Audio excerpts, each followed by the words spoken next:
Morales here, Black from the TV. We're finally here. You know, it took a minute, but hey, you know, it's worthwhile coming back. Donnie and Nick. You know what makes Nick, according to the trailer, go over to the dark side?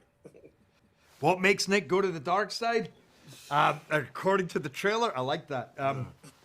Yeah, you know, listen, I thought Nick in that first movie did his best work, much as like it drew all that blood out of him, and then what does he have to show for it? He's sidelined by the police. He's kind of humiliated by this one, although he kind of likes that too. He's like, that's cool. I like that. But a lot of things have changed in his life, and he has a chance to throw away the rule book and kind of make up his own rules, and I think he functions well from there. So we're off to Europe. It's a bit of a boys' holiday there, and you know, everything is just turned up a notch, and Big Nick's back, Donnie's back, and here we go. Now, has Donnie's skills gotten better over time? You know, last we checked, you know, he was in London putting a new crew together. Now he's got another crew.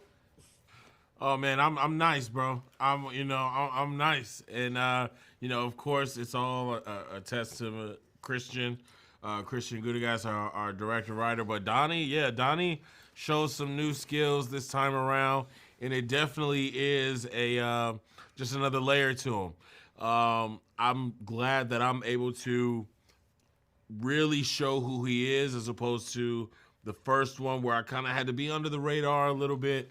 And it's really good to kind of find out who this guy is with the audience, damn near, for me.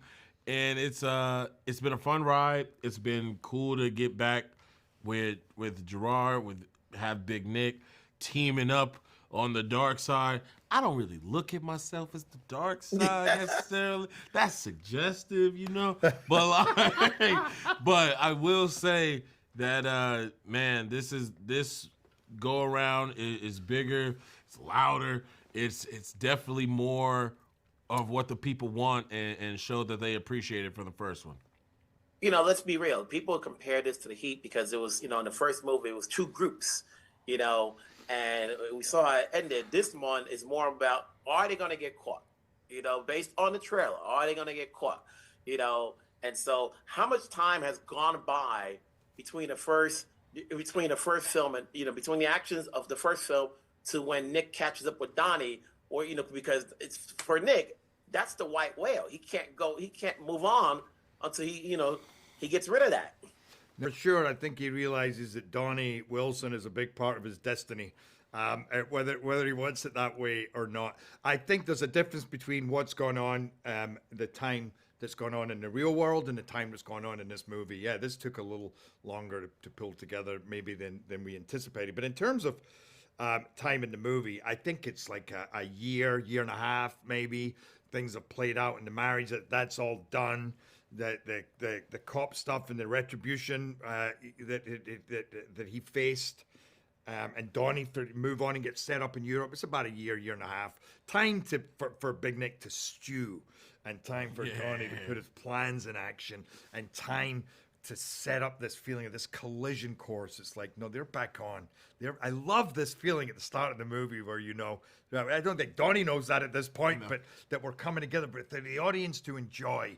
Here they go. This is happening. They're coming together, and then nobody quite expects where that's gonna take. Here's my question. There's a point in the movie, no spoiler, when you're on the roof, got to go from one place to another. Is that you guys, or is that a stuntman?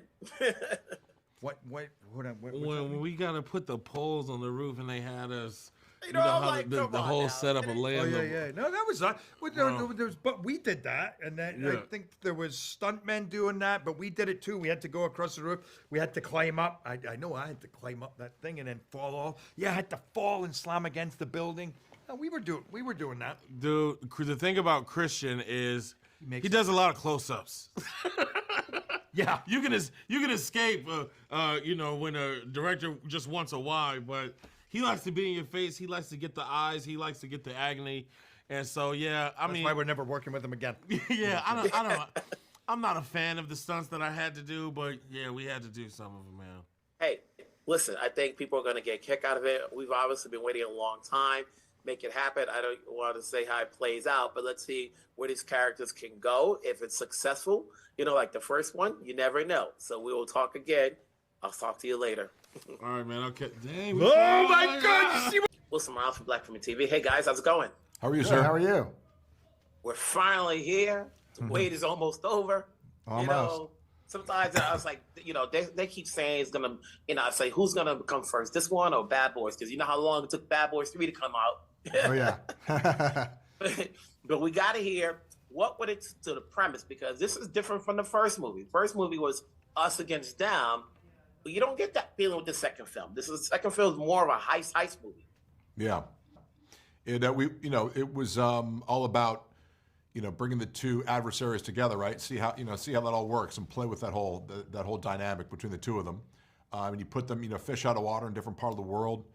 Culturally it's different. You sort of play with all those themes, and that was the fun of it. Tucker, is it more challenging taking it overseas as opposed to being set in LA? No, I don't think so. I mean, I think for us it was the logistics were only challenging during COVID, where we had sort of started to prep in COVID, and then we had to kind of pull back. That was challenging, but it's great shooting over there. Different dynamic, different financial picture, but certainly beautiful. Any direction you point the camera in, you're going to see something beautiful. And true to what we were trying to do, a lot of these diamond heists that we studied that are actual real diamond heists happened in Europe. So, we felt at home there. The intensity from both films are quite different. Obviously, with the first one, you had characters that were engaging. You have the same thing here, but it's not, because there's a lot more focused on the heist. When it came down to writing the scenarios and characters, you think about granted, you don't want to replicate the first film by just having another one be similar, with a whole new crew and so forth. But, how challenging was writing something new as opposed to what audience and fans may want? I mean, look, we're the first audience, right? We're the biggest movie fans in the world. So it's like, what do we want to see, And in the research for the first one, we had so much material. We knew that we had, many, many movies, stories to tell. And it was a function of falling in love with the specifics of certain heists and how it was done. And we're really going to lean into the specifics of the how-to of it all, because it's fascinating. And then again, as I said, just these characters in this different world, the different new characters we meet over there, and what it's like for these guys to operate in that space. That was the juice of this movie. Should this film do really well, is there a possibility you can spin off another film?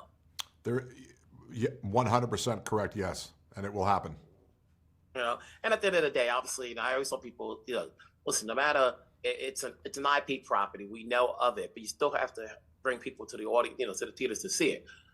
What is going to get an audience to see this movie if they have not seen the first film?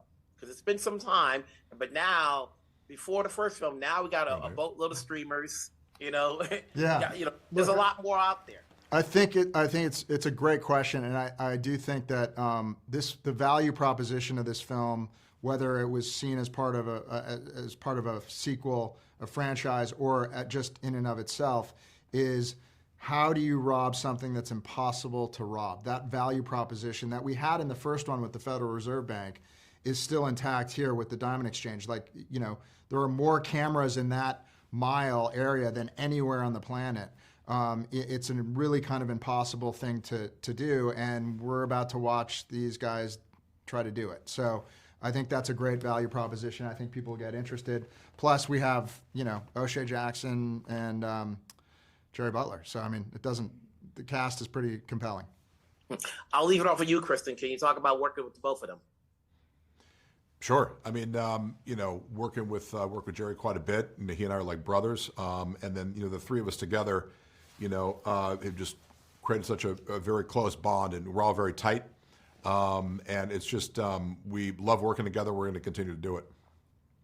Listen, I enjoyed both films. Keep it going. That's why I wanted to talk to you guys. Make it so. We'll talk down the road. Thank you, sir. Have a good one. Take care.